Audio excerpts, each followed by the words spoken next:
School की वो beauty जिसके चेहरे पर शर्मीली मासूमियत कूट कूट कर भरी थी, वो मुझे खींच कर एक क्लासरूम में ले गई। वो एक पुराना और काफी समय से बंद पड़द्धा कमरा था। मुझे लगा कि आखिरकार मेरी जिंदगी में भी बाहर आ गई है, लेकिन किसने सोचा था। जैसे ही मैंने अंदर कदम रखा, उस खूबसूरत लड़की ने तुरंत अपनी पूरी ताकत से चिल्लाना शुरू कर दिया और मुझ पर जबरदस्ती करने का झूठा इल्जाम लगा दिया। तुरंत ही स्कूल का वो खतरनाक गुंडा क्लासरूम में घुस आया। उसने एक जोरदार घूंसा मारा जिससे मेरे दांत टूट गए, लेकिन मेरे आसपास के लोगों ने मुझे सफाई देने का एक मौका तक नहीं दिया। यहाँ तक कि डिसिप्लिन मास्टर ने भी उसी का साथ दिया और मुझसे कहा कि मैं उससे माफी मांगू। इससे भी बुरा तब हुआ जब उसके बाद हर स्कूल असेंबली में टीचर्स मुझे जलील करने के लिए इस बात को सबके सामने दोहराते थे और मेरी इज्जत को मिट्टी में मिला देते थे। इसकी वजह से मैं गटर का चूहा बन गया जिससे हर कोई नफरत करता था और गालियां देता था। कुछ ही समय बाद मेरा मेंटल ब्रेकडाउन हो गया और मुझे भारी मन से स्कूल छोड़ना पड़ा। आखिरकार एक ठंडे और सुनसान मेंटल असाइलम के अंदर मैंने अपनी आखिरी सांस ली। जब मेरी आंखें दोबारा खुली तो मैं यह देखकर हैरान रह गया कि मैं ठीक उसी दिन वापस लौट आया हूँ जब स्कूल ब्यूटी ने मुझे उस मनहूस क्लासरूम में चलने के लिए फंसाया था। अरे लू, तुम अंदर आ जाओ, मुझे तुमसे कुछ जरूरी बात करनी है। लिनवई पहले से ही इंतजार कर रही थी। उस बंद पड़े क्लासरूम के अंदर वो लापरवाही से टीचर के डेस्क के सहारे टिकी हुई थी और अपने होठों पर एक प्यारी सी मुस्कान लिए अपनी उंगलियों से बालों की लट को घुमा रही थी। मुझे मानना पड़ेगा, वो बेहद खूबसूरत है। उसका ऐसा प्यार भरा और इनवाइटिंग लुक किसी भी लड़के को अपना दीवाना बना सकता है। लेकिन इस वक्त मेरे दिल में नफरत के अलावा कुछ नहीं था, जो एक उफनते हुए तूफान की तरह उबल रही थी। मुझे दरवाजे पर जमा हुआ देखकर उसने झूठा गुस्सा दिखाते हुए पूछा कि मैं किस सोच में डूबा हूं। मैंने तुरंत अपने चेहरे पर एक मासूम सी मुस्कान ला दी जिसमें शक की कोई गुंजाइश नहीं थी और पूछा, अरे तुम्हें मुझ पर इतना भरोसा है कि तुमने मुझसे किसी काम के लिए मदद मांगी? फिर भी मैं अंदर चला गया, बिल्कुल वैसे ही जैसे मैंने अपनी पिछली जिंदगी में किया था। लेकिन इस बार एक बहुत बड़ा फर्क था। मैंने चुपके से क्लासरूम का दरवाजा पीछे से लॉक कर दिया। लिनवेई ने इस छोटी सी बात पर बिल्कुल ध्यान नहीं दिया। वो हंसी। उसने एक वर्कबुक निकाली और बोली, लुआन, यहाँ एक बहुत ही मुश्किल सवाल है जो मुझे समझ नहीं आ रहा है। क्या तुम अच्छे बच्चे बनकर मुझे इसे सॉल्व करना सिखाओगे? मैंने उसकी तरफ देखा और अनजान बनते हुए पूछा, क्यों ना हम इस बारे में अपनी असली क्लास में बात करें। उसने तुरंत जवाब दिया, क्योंकि यहाँ बहुत शांति है, हम अकेले और कंफर्टेबल रह सकते हैं, यहाँ हमें डिस्टर्ब करने कोई नहीं आएगा। लिनवेई ने यह बात मुझे इशारा करते हुए कही। उसकी आंखों में चालाकी साफ दिख रही थी। मैंने बदले में उसे एक हल्की सी मुस्कान दी, जैसे कि सब कुछ नॉर्मल हो। मैं धीरे धीरे उसके करीब गया। इस पल लिनवेई के होठों पर एक जीत की मुस्कान आ गई। उसे शायद पूरा यकीन था कि उसका यह घटिया प्लान पूरी तरह कामयाब हो चुका है। जैसे ही मैं उसके बिल्कुल पास पहुंचा, लिनवेई ने अचानक अपनी पूरी ताकत से मेरी कलाई पकड़ डीडीएच ली। वो चिल्लाई, लुआन, ये सवाल बहुत ज्यादा मुश्किल है। उसकी पकड़ डीएच बहुत ही बेरहम और खतरनाक थी। उसके नाखून मेरे मांस में धंस गए। उस हरकत से मेरे हाथ पर खून के निशान बन गए, लेकिन मुझे इन छोटे मोटे जख्मों की कोई परवाह नहीं थी। मेरी आंखें लगातार अपने आसपास के माहौल को स्कैन और चेक कर रही थी। ये जगह बिल्डिंग के 4th फ्लोर पर है। खिड़की से कूदकर किसी के अंदर आने का कोई चांस नहीं है। पीछे का दरवाजा टूटे हुए डेस्क और कुर्सियों के ढेर से पूरी तरह ब्लॉक, इसलिए वो दरवाजा लॉक हो या ना हो, मुझे इसका कोई डर नहीं था कि कोई अचानक अंदर आकर खेल बिगाड़ देगा। मेरा ये शांत रिएक्शन बहुत ही अजीब था। इससे लिनवेई के दिल में एक अनजाना डर पैदा होने लगा। वो कांपी और उसने पूछा, क्या तुम्हें दर्द नहीं हो रहा? लिनवेई काफी कंफ्यूज लग रही थी और उसने धीरे से अपनी पकड़ डीडीएच ढीली कर दी। मैंने उसे एक डरावनी और अजीब मुस्कान दी। मैंने उसे जवाब दिया, मुझे दर्द कैसे हो सकता है? इसके उलट इस वक्त मुझे अपनी पूरी बॉडी में एक अलग ही एक्साइटमेंट महसूस हो रही है। मेरा ये रिएक्शन उसकी उम्मीदों से बिल्कुल बाहर था। लिनवेई डर के मारे अनजाने में 2 कदम पीछे हट गई। उसकी आंखों में एक पल के लिए डर और गिल्ट साफ दिखाई दिया। वो हकलाने लगी, कोई बात नहीं, अब मुझे तुमसे ट्यूशन नहीं पढ़ना है। उसने मुझसे तुरंत बाहर जाने को कहा, लेकिन मैं इस बात पर कैसे राजी हो सकता था? क्या हमने अभी कुछ देर पहले यह तय नहीं किया था? आज मुझे तुम्हें सबक सिखाने से कोई नहीं रोक सकता, तुम भी नहीं। वो जितने कदम पीछे हटती, मैं उतने ही कदम आगे बढ़ता। मैंने उसे तब तक पीछे धकेला जब तक कि वो दीवार के कोने से पूरी तरह सट नहीं गई। डर के मारे वो चिल्लाई और मुझे आगे न आने को कहा। उसने धमकी दी कि अगर मैं एक कदम भी आगे बढ़ा तो वो जोर जोर से चिल्लाने लगेगी। मैंने उसे चैलेंज किया कि जाओ और चिल्लाओ, देखते हैं अब तुम्हें कौन बचाता है। अपनी पिछली जिंदगी के कड़ीडी डेच पे अनुभवों से मैं अच्छी तरह जानता था कि उसका गुंडा बॉयफ्रेंड वहीं कहीं आसपास छुपा हुआ था। जैसे ही लिनवेई मदद के लिए चिल्लाती, स्क्रिप्ट के मुताबिक वो तुरंत हीरो बनकर लड़े डेचकी को बचाने के लिए अंदर आ जाता, लेकिन मैं उसे बैकअप बुलाने का कोई मौका नहीं देने वाला था। ठीक उसी पल जब लिनवेई ने चिल्लाने के लिए अपना मुंह खोला, मैं बिजली की रफ्तार से आगे बढ़ा। मैंने चाक का एक टुकड़ा उठाया और सीधे उसके मुंह में डाल दिया। लिनवेई चाक की वजह से इतनी बुरी तरह हांफने लगी कि वो जोर जोर से खांसने लगी। जैसे ही उसने चाक को बाहर निकालने की कोशिश की, मेरे बद्धे हाथ ने तुरंत उसके मुंह को कसकर बंद कर दिया ताकि कोई आवाज बाहर न जा सके। मेरे दिमाग में वो सारी क्रूर चीजें घूमने लगी जो उसने मेरे साथ की थी। बिना 1 सेकंड सोचे मैंने एक जोरदार घूंसा दे मारा। इस पंच में वो सारी नफरत और गुस्सा भरा था जो मैंने इतने सालों से अपने अंदर दबाकर रखा था।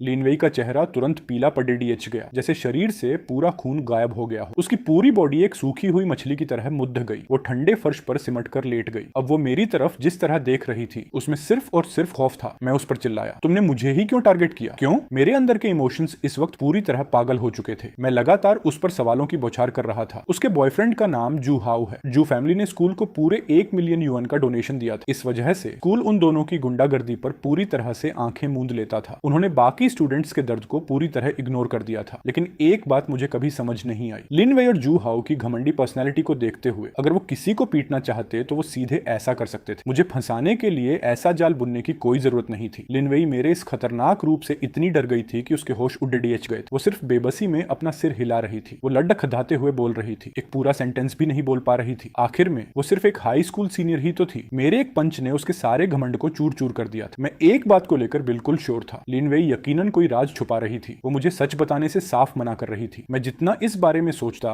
मेरा गुस्सा उतना ही बढ़ता जाता। मेरे दिल में गुस्से की आग तेजी से भड़क रही थी। मुझे लगा जैसे मेरी पूरी बॉडी फटने वाली है। ठीक उसी पल दरवाजे के बाहर से अचानक जोर जोर से खटखटाने की आवाज आई। एक घमंडी आवाज गूंजी, दरवाजा खोलो और बाहर निकलो। बाहर खड़दा शख्स जू हाउ था और लिन वेई। जैसे ही उसने उसकी आवाज सुनी अचानक उसका कॉन्फिडेंस और सिक्योरिटी वापस आ गई। वो चिल्लाई, लू युआन, तुम्हारी हिम्मत कैसे हुई मुझे हाथ लगाने की? मैं तुम जैसे कचरे को जान से मार दूंगी। अपना गुस्सा निकालने के लिए उसने जल्दी से फर्श से एक पेंसिल उठाई, सीधे मेरी तरफ झपटी और उसे मेरी आंख में चुभाने की कोशिश की। इस वक्त मेरी बॉडी में एड्रेनालाइन का फ्लो बहुत हाई था। मेरी सोचने और रिएक्ट करने की स्पीड अपने पीक पर थी। मैंने आसानी से उसकी पतली कलाई पकड़ डीएच ली और पेंसिल उसके हाथ से छीन ली। पलक झपकते ही मैं उस पर गुर्राया, तुम्हारी अभी भी इस वक्त पलटवार करने की हिम्मत हो रही है? मेरा गुस्सा इस हद तक बढ़ चुका था कि मैं अब खुद को रोक नहीं पा रहा था। अगले ही सेकंड मैंने उस पर पंचों की बरसात कर दी। ये वो टेक्निक थी जो मैंने मास्टर ये के मार्शल आर्ट से सीखी थी। मेरे मुक्के एक मशीन गन की तरह चल रहे थे जो लगातार लिन वेई के खूबसूरत चेहरे पर पडीडीएच रहे थे। लिन वेई की चीखें बंद नहीं हो रही थी, उसकी दर्दनाक आवाजें गूंज रही थी। कुछ ही देर में उसका चेहरा पूरी तरह सूज गया और बिगड़ गया। ठीक उसी पल जू हाउ ने भारी दरवाजे को एक जोरदार लात मारकर खोल दिया। वो गुस्से में अंदर घुस आया। मैंने लिन वेई को बालों से पकड़ा और धीरे से अपना सिर घुमाया। मैंने एक ठंडी मुस्कान दी और कहा, आखिरकार तुम आ ही गए। पहले मैंने सब कुछ चुपके से रिकॉर्ड करने के बारे में सोचा था, फिर उस सबूत को डिसिप्लिन मास्टर के मुंह पर मारने का प्लान था। मैं उस तरीके से अपनी बेगुनाही साबित करना चाहता था। लेकिन जब मैंने शांत दिमाग से सोचा तो पैसे की ताकत के आगे सच का कोई मोल नहीं होता। भले ही मेरे हाथ में लिन वेई और जू हाउ की गुंडागर्दी का सबूत होता और मैं उसे स्कूल बोर्ड के पास ले जाता, फिर भी उन दोनों को शायद वो सजा नहीं मिलती जिसके वो हकदार थे। क्योंकि उनकी अमीर फैमिली बैकग्राउंड की वजह से स्कूल में रहना या न रहना उनके लिए कोई बड़ी बात नहीं थी। उनकी फैमिली ने पहले से ही उनके विदेश जाकर पाजने और अपना रिज्यूमे चमकाने का रास्ता साफ कर रखा था। अगर मैंने लाइफ का ये सुनहरा मौका गंवा दिया तो बाद में बदला लेने का रास्ता बहुत मुश्किल हो जाता। उन भयानक यादों को सोचते ही मेरे शरीर में एक अजीब सी ताकत दौड़ गई। मेरे दिल में नफरत की आग फिर से जल उठी। लिन वेई सिर्फ मुश्किल से हेल्प शब्द ही बोल पा रही थी। जू हाउ ने खुद को संभाला और एक पागल सांड की तरह मेरी तरफ बढ़ा। हकीकत में उसकी फिजिकल बॉडी उतनी स्ट्रांग नहीं थी। नॉर्मली वो दूसरों को सिर्फ अपनी फैमिली के पावर के दम पर डराता था। वो बस रौब झाद रहता था ताकि लोग डर जाएं और पलटकर जवाब न दें। जू हाउ बस अंधाधुंध आगे बढ़ा। मैंने बद्दी फुर्ती और समझदारी से खुद को साइड कर लिया। वो अपनी स्पीड को कंट्रोल नहीं कर पाया और सीधे साइड में रखे डेस्क से जा टकराया। एक जोरदार आवाज पूरे कमरे में गूंज उठी। उस भारी टक्कर से डेस्क और कुर्सियां आपस में टकराकर बिखर गईं। मैंने तुरंत मौके का फायदा उठाया और आगे बढ़ा। मैंने उसकी पीठ पर एक जोरदार लात मारी। जू हाउ दर्द से चिल्लाया और धूल भरे फर्श पर मुंह के बल गिर पड़ा। इससे पहले कि वो उठ पाता मैंने उसके हिप्स पर एक और लात जमा दी। मैंने उससे पूरी नफरत के साथ पूछा, तो बस इतनी ही ताकत है तुम में? मैं उसे लगातार लात मारते हुए गालियां दे रहा था। मेरी बातें पूरी तरह से नफरत और मजाक से भरी थी। जू हाउ और लिन वही ही मेरी सारी तकलीफों की जड्रेस थे। मैं सालों के एक एक अपमान का बदला सूद समेत चुकाने वाला था। मैंने उसे उठने और लड़ने के लिए कहा। जैसे ही जू हाउ ने खुद को ऊपर उठाने की कोशिश की, जैसे ही उसने उठने की कोशिश की, मैंने उसे एक और जोरदार लात का गिफ्ट दिया। जू हाउ दर्द और गुस्से से पागलों की तरह चिल्लाने लगा। ऐसा लग रहा था कि वो अपना मानसिक संतुलन खो रहा है। लेकिन मेरी आंखों में इस वक्त उसका ये विरोध बिल्कुल बेकार और दयाजनक था। जब तक मेरा गुस्सा शांत नहीं हो जाता मैं रुकने वाला नहीं था। उनका ये दर्द ही मेरे जख्मों की दवा था। इस जिंदगी में मैं किसी को भी खुद पर हावी नहीं होने दूंगा। इस वक्त वो बस बेबसी और गुस्से में चिल्ला रहा था। लिन वेई डर के मारे पूरी तरह सुन्न हो चुकी थी। नॉर्मली उसने लाइफ में कभी ऐसे हालात का सामना नहीं किया था। जू हाउ ने जल्दी से हाथ बढ़ाया और पास में रखी एक स्टूल को पकड़ डीएच लिया। उसने अपना सिर घुमाया और स्टूल से मुझ पर हमला करने की कोशिश की। मैंने एक सिंपल किक मारी और स्टूल को दूर फेंक दिया। फिर मैंने उसके चेहरे पर एक करारा थप्पड़ जड़े दिया। एक जोरदार आवाज गूंजी। पूरा क्लासरूम अचानक एक भयानक सन्नाटे में डूब गया। जू हाउ ने अपना चेहरा पकड़ा और रोने लगा। लू युआन, तुम्हारी हिम्मत कैसे हुई मुझे मारने की? मेरे डैड तुम्हें कभी नहीं छोड़ेंगे। मैं हंसा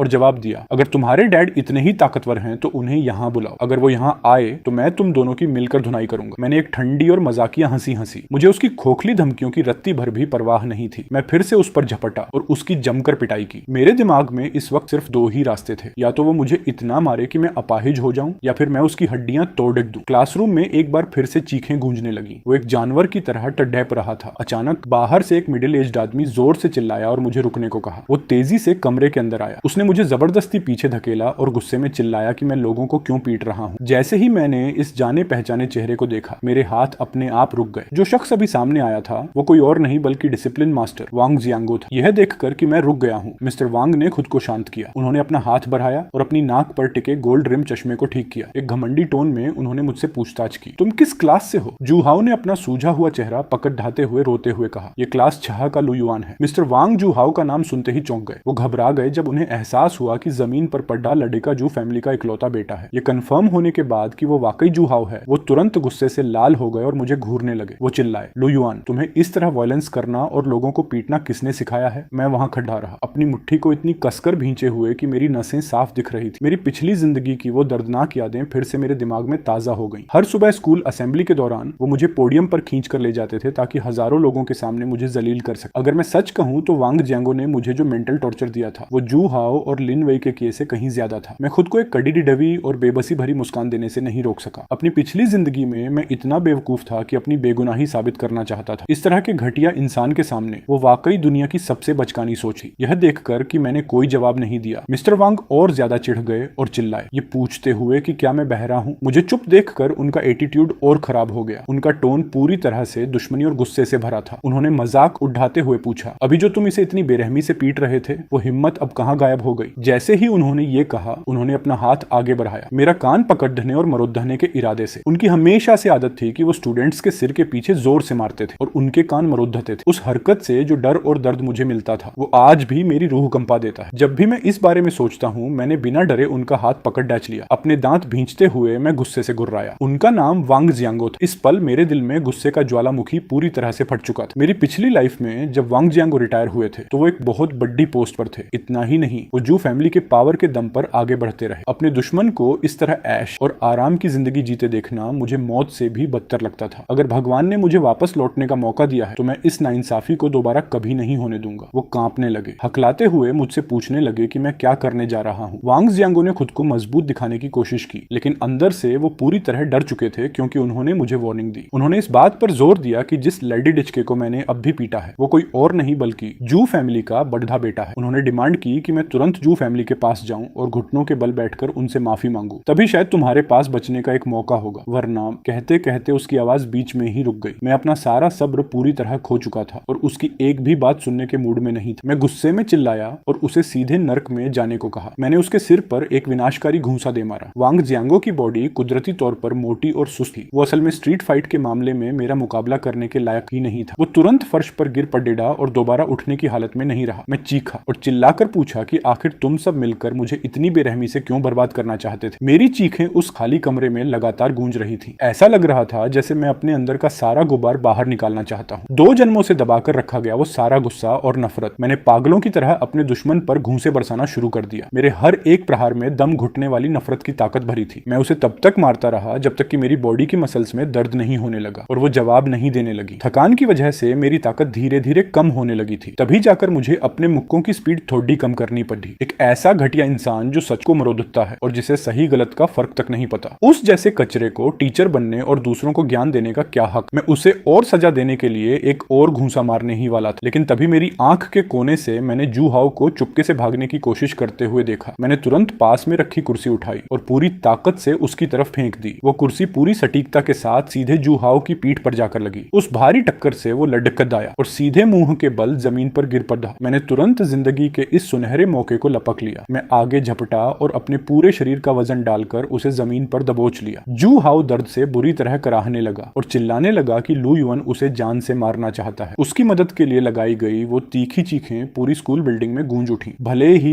यह एक पुराना क्लासरूम था जो काफी समय से बंद पड़ रहा था, लेकिन इसकी लोकेशन असल में बाकी क्लास ब्लॉक्स के काफी करीब थी। जब बाकी स्टूडेंट्स को एहसास हुआ कि इतनी बेरहमी से मदद के लिए चिल्लाने वाला कोई और नहीं बल्कि स्कूल का गुंडा जू हाओ है, तो तमाशा देखने के लिए और भी ज्यादा स्टूडेंट्स वहां इकट्ठा होने लगे। हर कोई यह देखकर हैरान रह गया और वहीं का वहीं रुक गया। भीड़ में कानाफूसी शुरू हो गई। लोग उस बहादुर लड़ाचके की पहचान के बारे में बातें करने लगे। किसी को यकीन नहीं हो रहा रहा था कि किसी में सचमुच जू हाओ पर हाथ उठाने की इतनी हिम्मत हो सकती है। मुझे मानना पड़ेगा, ये पूरे साल की सबसे बेस्ट न्यूज थी जो मैंने अपनी आंखों से देखी थी। इस सीन ने मेरी नसों में दौड़न रहे खून के बहाव को और तेज कर दिया। आसपास से खड़े क्लासमेट्स का उसे बचाने के लिए अंदर आने का रत्ती भर भी इरादा नहीं था। वे एक एक करके क्लासरूम के दरवाजे के पास इकट्ठा हो गए ताकि इस बढ़िया शो का मजा ले सके। उन्होंने अंदर चल रहे इस ड्रामे को जितना करीब से देखा, उतना ही उनका ध्यान वांग जियांगो और लिन वेई की इस बुरी हालत पर गया। किसी ने हैरान होकर सांस रोक ली और इशारा करते हुए कहा कि जिस शख्स का चेहरा पहचान में भी नहीं आ रहा वो असल में लिन वेई है और उसके बगल में लेटा हुआ इंसान कोई और नहीं बल्कि खुद डिसिप्लिन मास्टर है। तीन लोग मिलकर एक लड़के पर हावी होने आए थे, फिर भी उनका कचंबर निकल गया। भिड्डा उनका मजाक उड़ाने लगी और सोचने लगी कि क्या इन्हें लड़ना भी आता है। वहां फुसफुसाहट चल रही थी कि क्या उन्हें पीट रहा वो लड़का वाकई लू युआन ही है। वे इस चौंकाने वाले सीन को देखकर अपनी आंखों पर यकीन नहीं कर पा रहे थे। क्या वो आमतौर पर इतना सीधा और शरीफ स्टूडेंट नहीं था? ऐसा लग रहा था कि उसे इस कदर मजबूर कर दिया गया कि उसका दिमाग ही घूम गया। मैंने मन में सोचा, इन्होंने खुद अपने लिए यह गड्ढा खोदा है, जो जैसा बोएगा वो वैसा ही काटेगा। उस हिंसक सीन को देखकर कोई भी डरा नहीं और न ही किसी का वहां से पीछे हटने का इरादा था। उन्हीं के बीच एक मेल स्टूडेंट इस पूरी लड़ाई को काफी करीब से देख रहा था। यह देखकर कि बाकी टीचर्स अभी तक बीच बचाव करने नहीं आए हैं, उसने एक जोरदार आवाज लगाई और सीधे वांग जियांगो की तरफ लपका। वांग जियांगो ने अभी अभी अपना टूटा हुआ चश्मा उठाकर वापस पहनना ही था कि अचानक उन्हें अपनी तरफ एक बड्ढा सा पैर आते हुए दिखाई दिया। घबरा कर उन्होंने जाओ चिंग पर चिल्लाते हुए पूछा कि वो आखिर क्या बकवास कर रहा है। इस स्टूडेंट की बॉडी काफी मस्कुलर और तगड़ी थी, हालांकि उसके चेहरे के एक्सप्रेशंस थोड़े सीधे और बेवकूफों जैसे लग रहे थे। स्कूल में सब लोग उसे प्यार से दाकियांग नाम से बुलाते थे। दाकियांग का पैर हवा में ही अचानक रुक गया। उसने एक गहरी मुस्कान दी और टीचर से पूछा कि क्या उसके शूज अच्छे लग रहे हैं। वांग जियांगो पहले से ही चोटों से बेहाल थे और ऊपर से एक स्टूडेंट की तरफ से इस तरह का मजाक। वो इतने ज्यादा भटक गए कि गुस्से के मारे तुरंत वहीं बेहोश हो गए। जहां तक स्कूल ब्यूटी लिन वेई का सवाल था, वो शुरुआत से ही वहां बिना किसी हलचल के पडेढ़ी हुई थी। उसका वो शांत और बेजान पोस्चर देखने में बहुत रिलैक्सिंग लग रहा था। इस मुद्दे पर मेरी बॉडी लगभग पूरी तरह थक चुकी थी। सच कहूं तो मेरे अंदर आगे लड़ेचने के लिए एक कतरे के बराबर भी ताकत नहीं बची थी। मुझे बस एक गहरा पछतावा महसूस हो रहा था कि इंसान का स्टेमिना लिमिटेड क्यों होता है। मेरे अंदर की लड़ेचने की आग कुछ समय के लिए शांत हो गई थी। भीड़ में से कोई चिल्लाया, प्रिंसिपल सर आ गए हैं। प्रिंसिपल अपनी सिक्योरिटी टीम के साथ पीडीएच को हटाते हुए तेजी से क्लासरूम के अंदर दाखिल हुए। ये देखकर दाकियांग ने तुरंत मुझसे कहा कि मैं यहाँ से भाग जाऊं। प्रिंसिपल ने उसे बेहद गुस्से वाली नजरों से घूरा। उन्होंने सिक्योरिटी गार्ड्स को ऑर्डर दिया कि इस मददगार को भी तुरंत अरेस्ट कर लिया जाए। दाकियांग घबरा गया और चिल्लाने लगा कि ये तो सरासर नाइंसाफी है, उसने तो अभी कुछ किया भी नहीं है। उसने अपना बचाव करते हुए कहा कि उसने तो बस अपना पैर थोड़ा सा ऊपर उठाया। उसने इस बात पर जोर दिया कि उसका डिसिप्लिन मास्टर को लात मारकर जान से मारने का कोई इरादा नहीं था। दाकियांग इस वक्त पूरी तरह कंफ्यूज और परेशान था। उसने कुछ किया भी नहीं था, फिर भी उसे इस क्राइम का पार्टनर मान लिया गया। दाकियांग ने अपनी बेगुनाही साबित करने और अपना नाम साफ करने की पूरी कोशिश की। हालांकि सिक्योरिटी टीम फिर भी अपना काम करने के लिए आगे बढ़ी। प्रिंसिपल के ऑर्डर्स के बाद उस पुराने और टूटे फूटे क्लासरूम का माहौल अचानक पहले से भी ज्यादा अजीब हो गया। लेकिन दाकियांग जितना ज्यादा समझाने की कोशिश कर रहा था, वो चीजों को उतना ही ज्यादा बिगाड़ दे रहा था। आखिरकार गार्ड्स ने दाकियांग और मेरे हाथ पैर पूरी तरह से बांध दिए। उन्होंने हमें वहां से निकाला और एक छोटे से तंग कमरे में बंद कर दिया। एक सिक्योरिटी गार्ड ने प्रिंसिपल से पूछा कि क्या उन्हें इस मामले को संभालने के लिए पुलिस को फोन करना चाहिए। प्रिंसिपल ने तुरंत इस आइडिया को खारिज कर दिया और केडेडी शब्दों में कहा, कम से कम अभी के लिए तो बिल्कुल नहीं। वो इस बात से बुरी तरह डरे हुए थे कि अगर यह बात बाहर फैली और पब्लिक तक पहुंची तो उनकी प्रिंसिपल की पोस्ट पक्का चली जाएगी। उन्होंने गार्ड्स को ऑर्डर दिया कि सबसे पहले जू फैमिली को इस बात की जानकारी दी जाए। इस वक्त सबसे जरूरी काम उस अमीर फैमिली के गुस्से को शांत करने का रास्ता खोजना था। यह कहने के बाद वो मुद्दे और पूरी नफरत और गुस्से के साथ मुझे घूरने लगे। उन्होंने अपने जूनियर्स को हिदायत दी कि इस लड़ेचके को सीधे जू फैमिली के हवाले कर दिया जाए ताकि वो खुद इससे निपटें। इस वक्त मेरा मूड बहुत ही फ्रेश और रिलैक्स था। अपना पूरा गुस्सा निकाल लेने के बाद मुझे उस जैसे कचरे के साथ बहस या बकवास करने की कोई परवाह नहीं थी। मेरे लिए इस समय सबसे जरूरी चीज यह थी कि मैं एक एक सेकंड का इस्तेमाल अपना स्टेमिना वापस पाने के लिए करूं। इसके साथ ही मुझे खुद को आजाद करने का कोई ना कोई रास्ता खोजना था। मैंने कमरे में किसी ऐसे टूल को ढूंढना शुरू किया जिससे मेरी मदद हो सके। मेरा ध्यान पास की टेबल पर गया जहां एक छोटा सा चाकू रखा हुआ था। मैंने फुर्ती से उस चाकू को उठाया और चुपके से अपनी हथेली में छुपा लिया। ठीक कुछ ही देर बाद सायरन की आवाजें गूंजने लगीं, जिससे साफ हो गया कि एम्बुलेंस स्कूल कैंपस के अंदर आ चुकी है। मैंने खिड़की के फ्रेम के सहारे खुद को ऊपर उठाया ताकि बाहर के हालात देख सकूं। मैंने देखा कि जू हाओ और बाकी दोनों को एक एक करके बेहद दयनीय हालत में एम्बुलेंस के अंदर ले जाया जा रहा था। दूर से मुझे अभी भी स्टूडेंट्स की कानाफूसी की आवाजें हल्की हल्की सुनाई दे रही थी। कोई झूठी हमदर्दी दिखाते हुए आहें भर रहा था और कह रहा था कि यह कितनी शर्म की बात है कि इस जनरेशन का गॉड ऑफ वॉर इस तरह धूल में मिल गया। भीड़ा हंस रही थी और कह रही थी कि उन्होंने स्ट्रीट फाइटर्स तो बहुत देखे हैं, लेकिन किसी फाइटर की ऐसी सुझाई हुई हालत पहली बार देखी है। ये पहली बार था जब किसी ने ऐसा किया। बाकी स्टूडेंट्स ने अपनी संतुष्टि जाहिर करते हुए कहा कि वे काफी समय से ऐसा करना चाहते थे। उन सभी ने मिलकर सर्वसम्मति से यह माना कि इस पूरे स्कूल में लू युआन ही सबसे बड़ा डेडाइज बंदा है। तारीफ के उन शब्दों ने मेरी आत्मा को काफी हल्का और रिलैक्स कर दिया। मैं मुग्धा और मैंने उत्सुकता से दाकियांग से पूछा कि उसने अभी अभी इतनी जल्दबाजी में ऐसा कदम क्यों उठाया। वांग जियांगो रोज तुम्हारे सिर पर मारता है, लेकिन मैंने तुम्हें कभी इस तरह गुस्सा होते नहीं देखा। असल में दाकियांग और मैं एक ही क्लास में नहीं थे, लेकिन हम दोनों एक ही होम टाउन से थे, एक ही गरीब गांव में पले बढ़े थे। पुराने दिनों में हमारा गांव दो गांव के बेवकूफों के लिए काफी बदनाम था। जब से दाकियांग और मैं गांव छोड़कर शहर में पढ़ाई करने आए थे, तब से गांव में बेवकूफ कहलाने के लिए कोई बचा ही नहीं था। दाकियांग ही इस जगह पर इकलौता ऐसा भाई था जिस पर मैं पूरी तरह भरोसा करता था। उसने अपना सिर नीचे झुकाया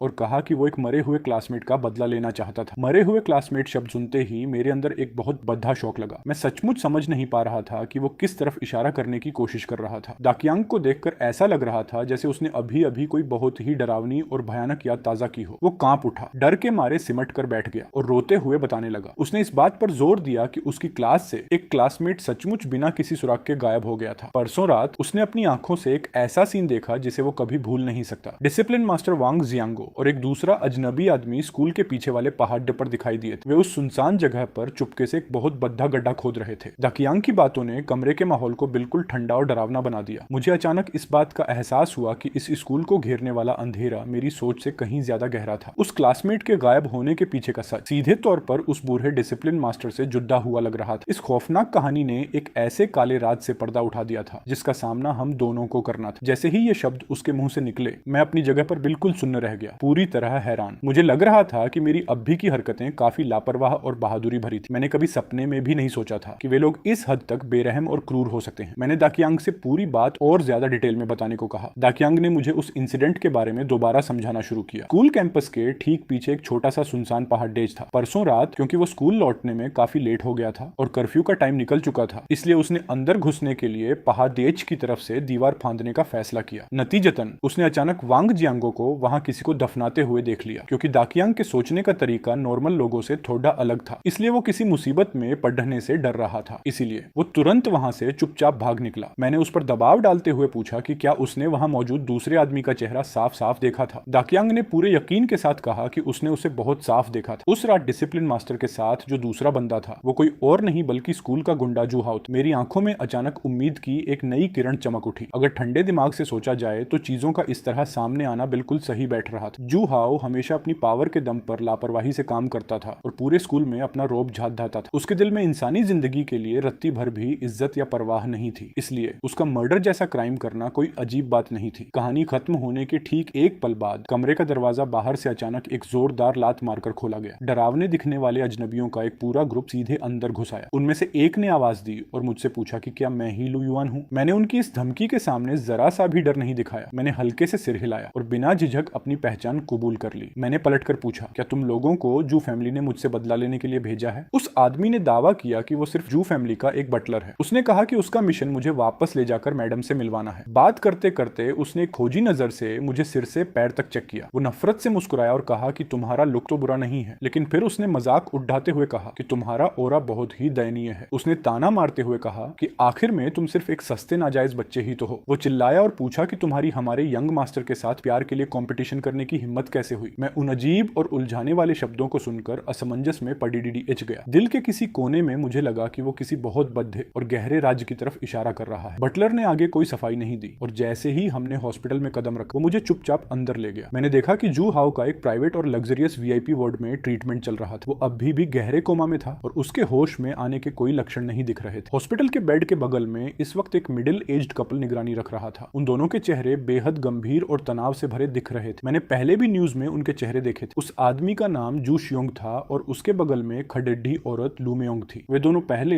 एक असफल शादी के दौर से गुजर चुके थे। जब लू मेयोंग की मुलाकात जू शियोंग से हुई तो वो पहले से ही प्रेग्नेंट थी। शादी के महज 3 महीने बाद ही उसने उसके बेटे को जन्म दिया। वो बच्चा कोई और नहीं बल्कि यही जू हाओ था जो उस बेड पर बिना किसी हलचल के लेटा हुआ था। जू हाओ के बैकग्राउंड के सच में कई छिपी हुई परतें नजर आ रही थी। उनके पास्ट के पहेली के टुकड़े मेरे दिमाग में धीरे धीरे साफ होने लगे थे। वो बेटा जू हाओ था। जू शियोंग की पहले भी एक और शादी हो चुकी थी। अफवाहों की माने तो उसका एक और नाजायज बेटा भी था। बाहर कई लोकल लोग इस गॉसिप के बारे में जानते थे। मैंने खुद सिर्फ अनजाने में बाकी क्लासमेट्स को इस बारे में बातें करते हुए सुना था। एक बार जब जूहाओ ने किसी को बहुत बेरहमी से पीटा था, तब बटलर ने सम्मान के साथ आगे बढ़कर मैडम को रिपोर्ट दी थी। उसने अनाउंस किया कि आप जिस इंसान को ढूंढ रही थी उसे यहाँ लाया जा चुका है। मैं इस बारे में पहले से ही जानता था, इसलिए लू मेओंग ने धीरे से अपना हाथ हिलाया, जिससे साफ हो गया कि उन्होंने उन सभी लोगों को कमरे से बाहर जाने का ऑर्डर दिया जो इस मामले से जुड़े नहीं थे। बटलर सावधानी से सबको हॉस्पिटल के कमरे से बाहर ले गया। पलक झपकते ही अंदर सिर्फ हम 4 लोग रह गए। हम सब आमने सामने खड़े थे। लू मेओंग ने मुझे ऐसी नजरों से घूरा जो पूरी तरह जहर और नफरत से भरी थी। वो मुझे घूर कर खा जाने वाली नजरों से देख रही थी। उसने मुझे जलील करते हुए एक घटिया और नीच इंसान कहा। मेरी इतनी हिम्मत कैसे हुई कि मैं उसके बेटे पर हाथ उठाऊं। जैसे ही ये शब्द उसके मुंह से निकले, उसने अचानक मुझ पर हमला कर दिया। उसने अपना हाथ घुमाया और मेरे चेहरे पर एक जोरदार थप्पड़ जड़ दिया। उस थप्पड़ में बहुत ज्यादा ताकत थी। मेरे मुंह के कोने से तुरंत ताजा खून बहने लगा। ये देखकर कि लू मेओंग ने दोबारा अपना हाथ उठाया है, दूसरी बार हमला करने के लिए तैयार। मेरा उसके सामने एक सेकंड के लिए भी खुद को रोकने का कोई इरादा नहीं था। मैंने सीधे उसके पेट पर एक जोरदार लात मारी। बिना कोई रहम दिखाए लू मेओंग के मुंह से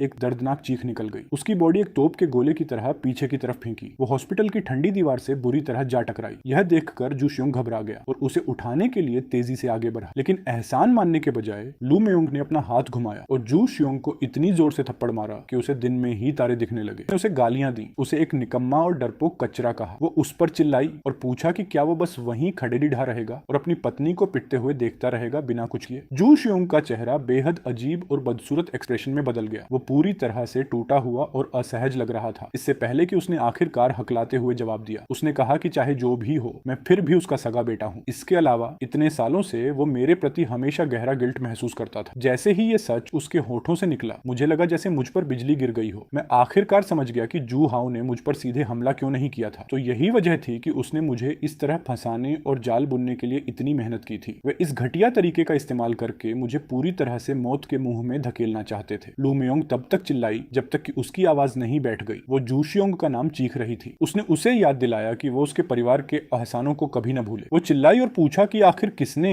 आज उसे इस मुकाम तक पहुंचने में मदद की है। उसने जानना चाहा कि क्या वो सचमुच चाहता है कि यह नाजायज बच्चा परिवार में वापस आए और अपना हक जताए। ये सुनकर जू शियोंग सिर्फ अपना सिर झुका सका और फर्श को घूरने लगा। उसका चेहरा बेबसी और दबे हुए गुस्से से भरा था, लेकिन उसकी पलटकर लड़ी अचने की हिम्मत नहीं हुई। वो बिल्कुल एक सताई हुई बहू की तरह लग रहा था। मेरे मुंह का स्वाद कड्डेवा हो गया। क्या यही असली वजह थी कि वे मुझे टारगेट कर रहे थे? इस पूरे समय ईमानदारी से कहूं तो उन्हें बस मुझे कभी सच नहीं बताना था। उन्हें इतनी घिनौनी और क्रूर चीजें करने की क्या जरूरत थी? मैंने अपने दांत भींचे, मेरी मुट्ठियां इतनी कस गईं कि वो कांपने लगी। दिल के अंदर मुझे जरा सी भी खुशी महसूस नहीं हो रही थी। अचानक अपने सगे परिवार को पाकर मैं रत्ती भर भी खुश नहीं था। इसके उलट मेरे दिल में गुस्से की एक ऐसी आग जल उठी जो पहले कभी नहीं जली थी। लू मेओंग के होठों पर एक क्रूर मुस्कान आ गई। उसने मेरा मजाक उड़ाते हुए कहा कि मेरा होना ही उसके लिए एक अपमान है। उसने डिक्लेयर किया कि मुझ जैसे कचरे को इस दुनिया में जीने का कोई हक नहीं है। जो फैमिली की सारी दौलत फ्यूचर में सिर्फ उसके बेटे की होगी। इसके साथ ही उसने 2 बार ताली बजाई। उसने बटलर और उन आदमियों को वापस कमरे में बुला लिया जो अभी अभी बाहर गए थे। मैं इतना गुस्से में था कि इतनी करीबी दूरी पर मेरी पूरी बॉडी कांपना बंद नहीं कर रही थी। अगर वाकई लड़ाई शुरू हुई तो मैं बस अपनी जान की बाजी लगा दूंगा और उनमें से किसी एक को अपने साथ ले डूबूंगा। साइड में खड़े जू शियोंग को एहसास हुआ कि सिचुएशन बिगड़ जाती जा रही है। उसने जल्दी से बात संभाली। उसे मक्खन लगाते हुए हनी कहा। उसने लगभग उससे भीख मांगते हुए पूछा कि क्या वो उस पर एक एहसान कर सकती है और इस बात को यहीं छोड़ डाल सकती है। वो चाहता था कि सब कुछ यहीं शांति से खत्म हो जाए। उसने डॉक्टर की बातें भी दोहराई और कहा, हमारे बेटे को कोई मेजर इश्यूज नहीं है। ये शब्द सुनना कि कोई मेजर इश्यूज नहीं है मेरे अंदर पछतावे की एक लहर ले आया। मैंने खुद को कोसा कि मैंने पहले उसे इतनी आसानी से क्यों छोड़ दिया। जूहाओ को सजा देने के लिए जो समय मैंने बिताया था वो बहुत कम था। ये बातें सुनने के बाद लू मेओंग ने नफरत से जू शियोंग के गाल पर थपथपाया। वो कड़ीडी अचवाहट से मुस्कुराई और पूछा कि आखिर उसके इस एहसान की कीमत क्या है। वो उस पर चिल्लाई और जानना चाहा कि उसे उससे एहसान मांगने का क्या हक है। उसने उसे ऑर्डर दिया कि जैसे ही वे घर पहुंचेंगे वो घुटनों के बल बैठकर अपनी सजा कबूल करेगा। जू शियोंग के चेहरे के एक्सप्रेशंस तुरंत इतने बदसूरत हो गए जैसे उसने कोई मक्खी निगल ली हो। लू मेओंग हमेशा से ही डोमिनेटिंग और सख्त रही थी, लेकिन कम से कम बाहर वालों के सामने वो उसे थोड़ी ही बहुत बेसिक इज्जत दे देती थी। लेकिन अब वो नाटक करने की जहमत भी नहीं उठा रही थी। और यह सिर्फ इस बार की बात नहीं थी, घर पर नॉर्मल दिनों में भी बिल्कुल यही सीन चलते थे। लू मेओंग हमेशा अपने सपनों के राजकुमार की तारीफों के पुल बांधती रहती थी। अपनी माँ के इन जहरीले शब्दों के असर में आकर जूहाओ भी खुलेआम अपने खुद के पिता को नीचा दिखाता था। लू मेओंग मुद्दी और मुझे घूरने लगी। उसने एक ठंडी हंसी हंसी और मुझे तुरंत घुटने टेकने का ऑर्डर दिया और माफी मांगते हुए कोटो करने को कहा। उसने कहा कि अगर उसका मूड अच्छा हुआ तो वो मुझे एक आसान मौत दे सकती है और मेरी लाश को सही सलामत छोड़ छोड़ सकती है। मुझे बिना किसी रिएक्शन के वहीं खड्डा देखकर जूशियोंग ने घबराहट में आवाज लगाई, लू युआन। वो चिल्लाया और पूछा कि मैं आखिर वहां किस लिए खड्डा हूँ। उसने मुझसे रिक्वेस्ट की कि मैं जल्दी करूं और आंट लू से घुटने टेककर माफी मांगू। उसने पूछा कि क्या मैं सचमुच इन सब लोगों से लड़ना चाहता हूँ। मैं आखिरकार खुद को रोक नहीं पाया और उससे पूछ लिया, क्या तुम एक घर जमाई हो या ऐसा ही कुछ। ये सुनकर जू शियोंग ने अनजाने में मना करते हुए अपना सिर हिलाया। अगर वो वाकई लू मेयोंग के इस घमंडी और डोमिनेटिंग एटीट्यूड के साथ एक घर जमाई होता तो कोई चांस ही नहीं था कि वो जू हाओ को उसका सरनेम लगाने देती। इस कड़वी हकीकत ने मुझे अपने इस सो कॉल्ड पिता पर बेहद हंसी आने को मजबूर कर दिया। ये साफ था कि उस घर में उसका स्टेटस बिल्कुल जीरो था, लेकिन यही सच था। उसके बिजनेस का सारा स्टार्टअप कैपिटल अकेले लू मेयोंग ने ही दिया था। ऊपर से इस औरत की पैदाइशी बॉस जैसी और डोमिनेटिंग पर्सनैलिटी। इसमें कोई ताज्जुब नहीं था कि इतने सालों में वो कभी अपना सिर उठाकर नहीं जी सका। मैंने पूरी नफरत और हिकारत से उसे घूरा। मैंने उसका मजाक उड़ाते हुए कहा कि वो सचमुच एक दयनीय और डरपोक इंसान है। जूशियोंग मेरी बातों से बुरी तरह भटक गया। अपमानित और गुस्से से लाल होकर वो चिल्लाया और पूछा कि मैं ये क्या बकवास कर रहा हूँ। उसने जानना चाहा कि क्या इस दुनिया में कोई ऐसा बेटा है जो अपने खुद के सगे पिता से इस तरह बात करे। ठीक उसी पल हॉस्पिटल के बेड से अचानक जू हाओ की आवाज गूंजी। वो कराह रहा था, अपनी माँ को बुला रहा था